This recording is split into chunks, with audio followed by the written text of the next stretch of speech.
project's going to be installing a Supersprint race muffler on an E46 M3.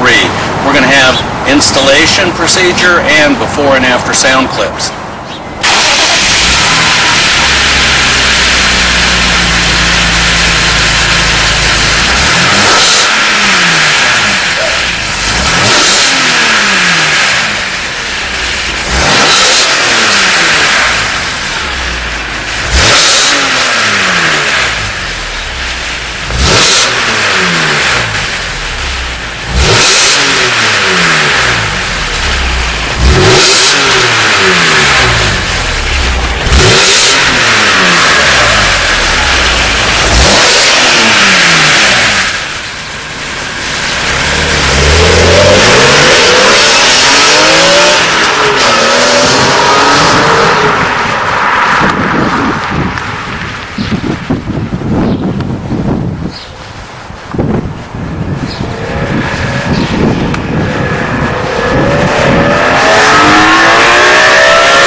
Now that you've heard the before sound clips, we put our E46 M3 up on the lift.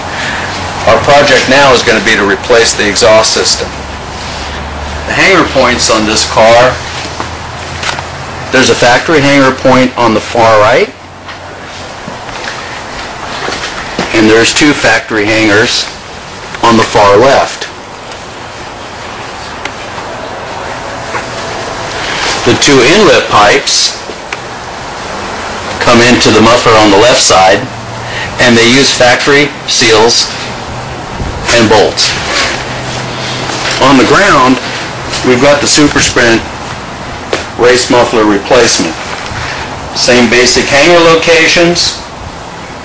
You put your factory mounts onto these hangers, and then you lift the whole unit up into the car. You're going to slip the factory connecting pipe into these tubes. You use the factory seals and bolt it up just like a factory unit. You'll notice also that this is considerably lighter than the factory unit. When we get the original muffler off the vehicle, you're going to see that difference.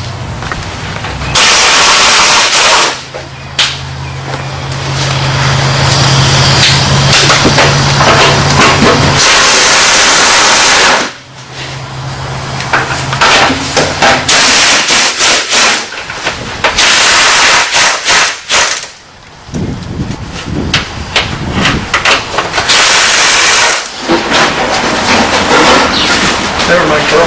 Okay.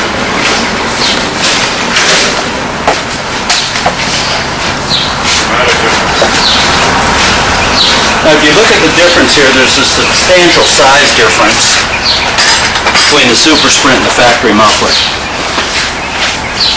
We're going to weigh this piece later on, but I'm thinking it's probably well over 45. What we're going to do now is fit the Supersprint exhaust onto the M3, and what we're shooting for is to first get our pipe aligned here. We're going to get our muffler into the body cavity, align this first pipe, get it to slip on, and then we're going to go for the two mounts over here. Put on a single nut, and then we can work with our alignment. Here it goes.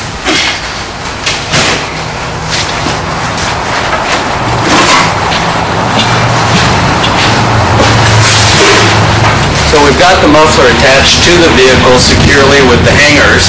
Now if you come underneath here, I still have the sealing ring. One of the sealing rings is part of the pipe, and it slips in to the number 1 tube. The second one just gets a crush ring in between it. So what I'm going to do to get that to fit, I'll put a pry bar in between the two pieces. Everything's still loose. I'm just going to make a little bit of a twist there so I can slip that ring in between there, and then once I hit center, it'll pretty much center itself, and then we can turn around and just put the original bolts back on the flanges, adjust everything.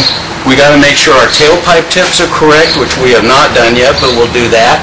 And once we've got everything aligned correctly, we'll lock these two pipes down.